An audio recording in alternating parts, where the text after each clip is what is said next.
Assalamualaikum warahmatullahi wabarakatuh. Di video saya yang lain, yang berjudul Kol Buntet Asli, sempat saya uraikan secara singkat tentang Amonit, dan di video kali ini saya coba ulas tentang legenda Kol Buntet, tentunya dalam versi Amonit. Cek juga video saya dengan judul 10 legenda Kol Buntet. Sebelumnya perlu kita tahu dulu, apa sebenarnya Amonit. Amonit merupakan kerabat dekat dari koleoid, yang meliputi gurita, cumi-cumi, dan sotong. Amon adalah kelompok hewan moluska laut yang telah punah. Amon paling awal muncul pada periode Devonian sekitar 400 juta tahun yang lalu, dan berkembang biak di seluruh dunia selama periode Jurassic dan Cretaceous. Mereka punah dalam peristiwa kepunahan Cretaceous Paleogen, sekitar 66 juta tahun yang lalu. Amon sangat berguna sebagai fosil indeks, karena mereka berevolusi dengan cepat, sehingga setiap spesies memiliki masa hidup yang pendek. Artinya mereka dapat digunakan untuk mengidentifikasi periode waktu geologis hingga 200.000 tahun, perkiraan yang akurat, dalam kaitannya dengan sejarah bumi. Kata Amon, berasal dari bahasa Latin Amonis Coruña yang diterjemahkan sebagai tanduk Amon. Istilah ini merujuk pada dewa Mesir kuno Amen, atau Amon, yang sering digambarkan memakai tanduk domba jantan. Dia mewakili sifat tersembunyi dari keberadaan. Dia adalah dewa pencipta, dan dipuja sebagai dewa udara dan langit. Berikut beberapa nama, mitos dan legenda, dari Amon atau Kol Buntet, menurut kita di Indonesia terutama di Pulau Jawa, berdasar adat dan kepercayaan dari masyarakat di seluruh penjuru dunia.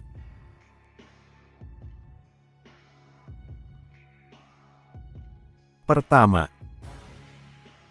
Whitby Snake Stones.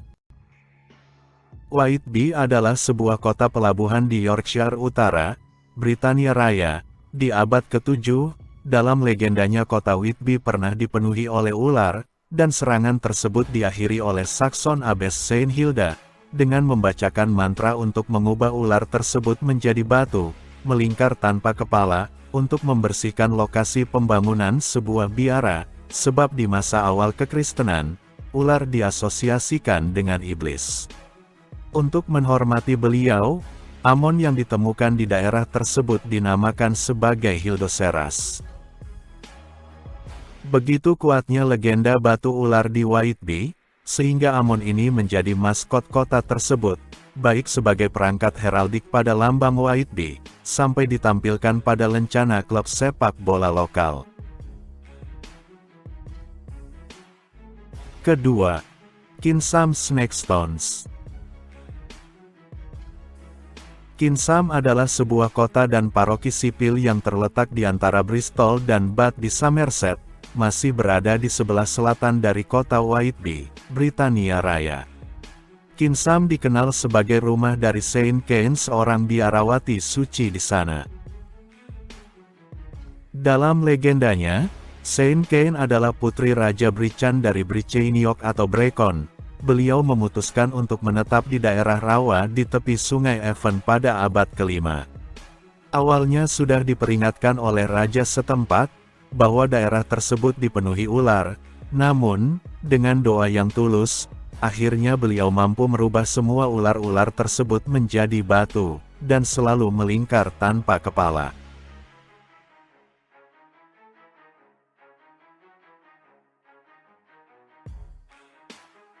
Ketiga, kutukan Saint Cuthbert.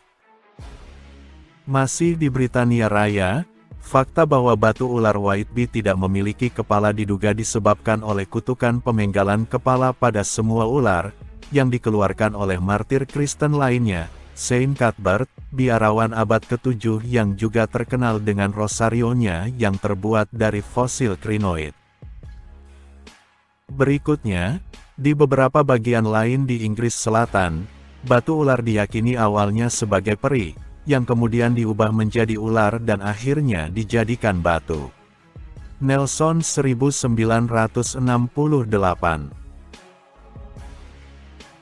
Namun, di zaman Victoria, untuk membuat Amon lebih mudah dijual dan untuk memperkuat mitos asal-usul mereka melalui mantra Saint Hilda, doa Saint Cain, kepala ular, lengkap dengan mata dan mulut, kadang-kadang diukir di akhir lingkaran terakhir. Amon Whitby yang paling sering dihiasi dengan kepala ular adalah Dactylioceras, dan juga Hildoceras. Keempat, Cramstones. Di beberapa bagian kepulauan barat Skotlandia, sebuah negara yang dikenal penuh dengan mitos, mulai dari unicorn sang kuda bertanduk, hingga keberadaan monster Loch Ness, yang berwujud dinosaurus brontosaur, yang tinggal di dalam danau. Namun, berbeda dengan keberadaan Amon, oleh penduduk setempat, Amon ini dikenal sebagai batu kram, dan digunakan sebagai obat, karena konon dapat menyembuhkan kram pada sapi, dengan cara membasuh bagian yang terkena serangan, dengan air bekas rendaman Amon yang telah direndam selama beberapa jam, seperti yang diungkapkan oleh Martin, dalam Description of the Western Island of Scotland, 1703.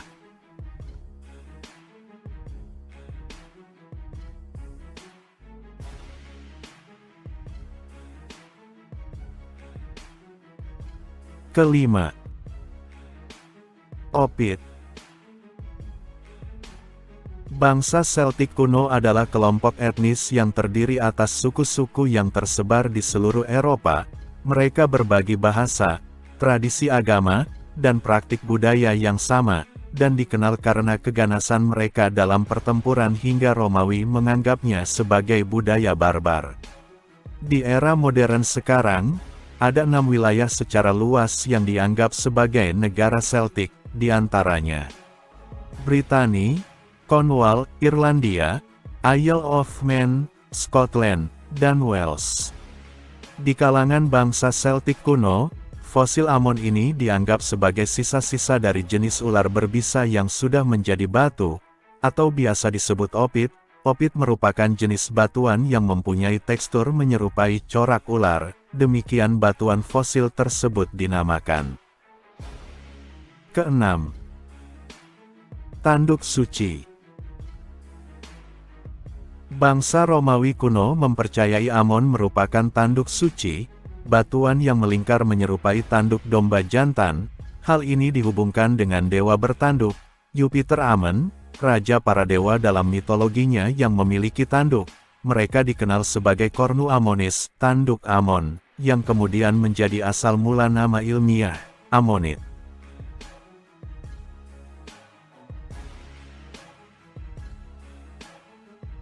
Ketujuh, Batu Tanduk.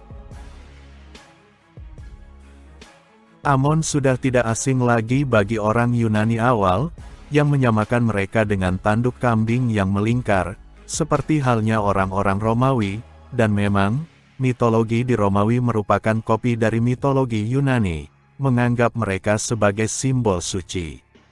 Dalam budaya Yunani, Amon juga digunakan sebagai pelindung dari gigitan ular, dan obat kebutaan, kemandulan, dan impotensi. Kedelapan, Wishing Stones.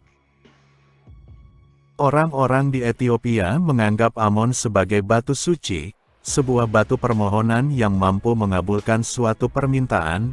Mereka mempercayai bahwa, tidur dengan Amon emas atau pirit dari Ethiopia, spesies jurjuri ceras, adalah salah satunya. Awal ditemukan pada tahun 1936, dengan menempatkan di bawah bantal, dan disertai doa, dapat mewujudkan impian dan aspirasi pemiliknya.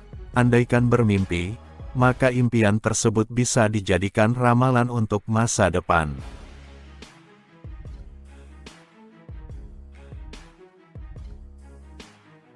Kesembilan, Dragstone.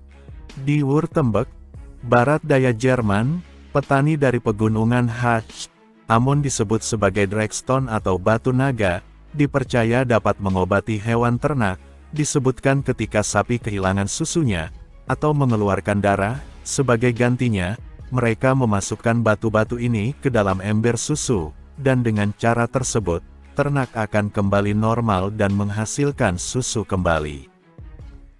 Di Jerman juga, pada kisaran tahun 1895, telah ditemukan spesies Parapusosia septenradensis, merupakan amon terbesar yang pernah ditemukan, dengan diameter 1,8 meter dalam kondisi belum utuh. Andaipun jika lengkap, diperkirakan diameternya bisa mencapai 2,55 sampai 3,5 meter, dengan berat 1455 kg. Parapusosia septenradensis adalah spesies amon terbesar yang pernah diketahui, yang hidup di periode Kapur akhir. Ditemukan di Septenrade, dekat Münster, Jerman Utara. Kini fosil tersebut berada di Museum für Naturkunde, di Münster. Ke-10. Jiaoxi. Dalam cerita rakyat Tiongkok, orang Amon disebut Jiaoxi, atau batu tanduk, karena kemiripannya dengan tanduk domba jantan yang melingkar. Biasa dipakai untuk pengobatan tradisional dengan cara mensugesti. Mereka banyak ditampilkan dalam tulisan-tulisan Tiongkok, termasuk Pen Sao Tu Ching karya Susung Casanova, 1983. Ular batu muncul di bebatuan yang ditemukan di samping sungai yang mengalir ke Laut Selatan. Bentuknya seperti ular melingkar tanpa kepala dan ujung ekor. Di dalamnya kosong, warnanya ungu kemerahan. Yang terbaik adalah yang melingkar ke kiri. Bentuknya juga mirip cangkang spiral keong. Kami tidak tahu binatang apa yang berubah menjadi batu. Ke-11. Kikuishi. Kikuishi atau batu krisan, begitu teks-teks Jepang menyebutnya. Krisan adalah sejenis bunga dengan kelopak atau bentuk bunga radial. Jadi tekstur amon sekilas menyerupai bunga krisan yang mekar. Hal ini terkait dengan budaya di Jepang. Masyarakatnya begitu menyukai suiseki, sebuah karya seni, dari batuan yang terbentuk oleh alam, terutama akibat gerusan air. Amon hanyalah sebuah batu pajangan, yang berbentuk menyerupai kelopak bunga yang sedang mekar, dengan nilai estetik tinggi, itu menurut mereka.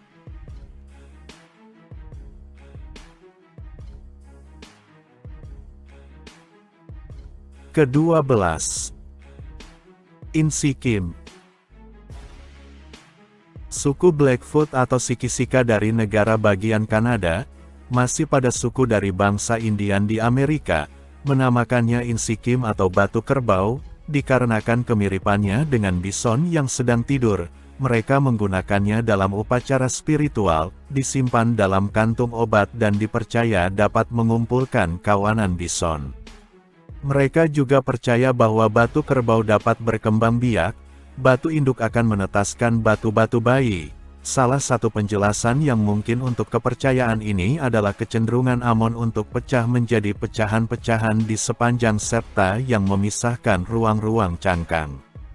Amon ini biasa ditemukan di padang rumput. Batuan Amon ini diungkapkan bersuara mirip kicauan burung kecil, dan orang yang berhasil mendapatkannya dianggap sangat beruntung.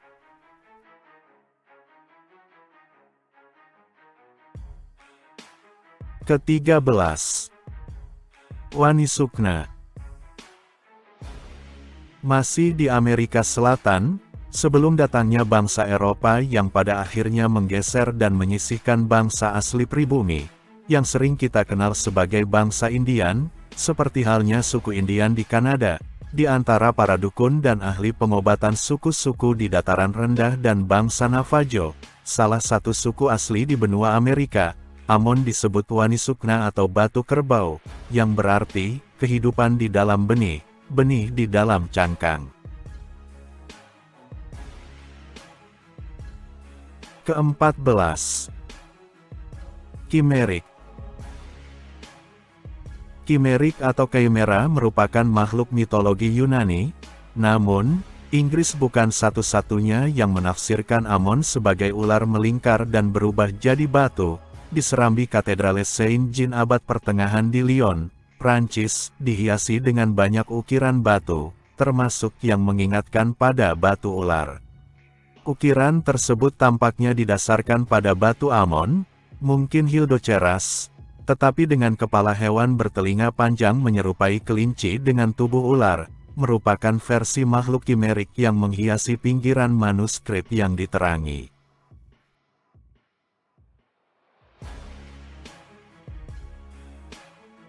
Ke-15. Roda Dharma. Di Nepal atau lebih tepatnya Republik Federasi Nepal, adalah sebuah negara federasi di daratan Asia Selatan.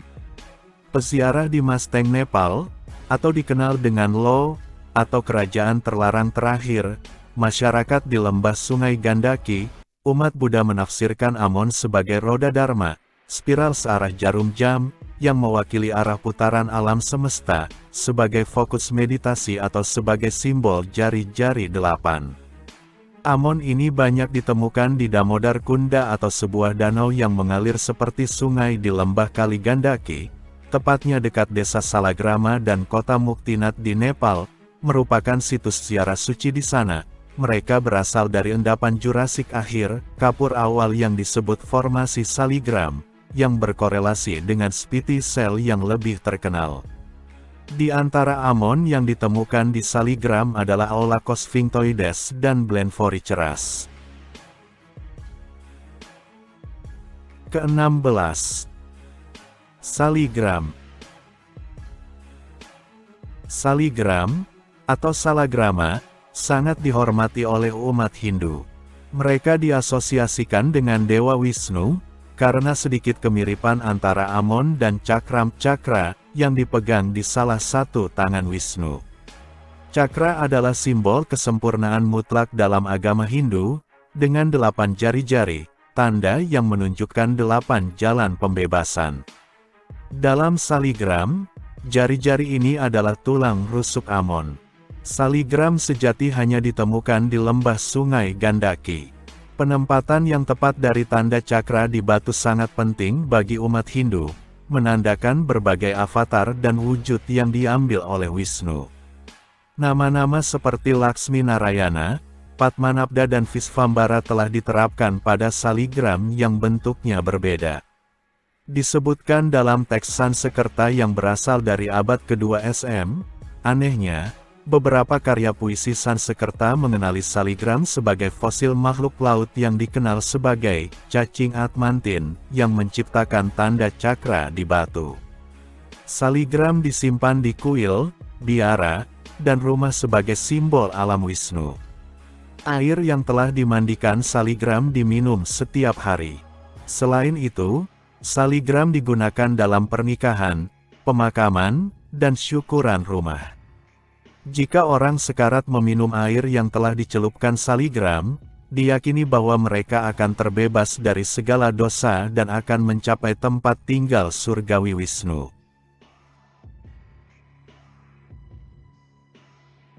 Ke-17. Kol buntet. Amon juga bisa kita temukan di Indonesia, sementara ini sudah 2 tempat dikenal sebagai tempat berburu Amon. Pertama di Papua, kedua di Nusa Tenggara Timur. Alhamdulillah, dari beberapa Amon yang bisa saya dapatkan diantaranya, Macrocephalites, bisa diburu di Pulau Papua, dan Metalegoceras dari Nusa Tenggara Timur, 1 jam perjalanan dari kota Kupang. Saat di Kupang, sempatkan singgah di Pelabuhan Tenau. Bagi yang fanatik dengan kol buntet jenis gastropoda, atau pecinta kijing bungkem juga banyak terdapat di sana. Kembali pada kol buntet. Kol buntet banyak dikenal di Indonesia terutama di Pulau Jawa. Nama ini begitu tersohor, tidak asing lagi perihal khasiatnya, mulai dari hal mistis, klinik dan sugestinya. Namun, saya lebih menerima filosofinya. Sebuah kol buntet sebagai kearifan lokal, yang memberikan kita pedoman, arti sebuah kesabaran, kemauan dan jati diri. Demikian, 17 legenda dan nama diberikan untuk makhluk yang mengagumkan ini, dari seekor Amon yang telah punah 66 juta tahun lalu. Semoga bermanfaat. Jika ada yang baik itu semata datang dari Allah, dan jika ada keburukan dan kesalahan, itu sepenuhnya dari saya pribadi dan saya mohon maaf. Untuk koreksinya saya sangat berterima kasih dan mohon ditulis dalam komentar, terlebih lagi jika ada masukan untuk menambah wawasan.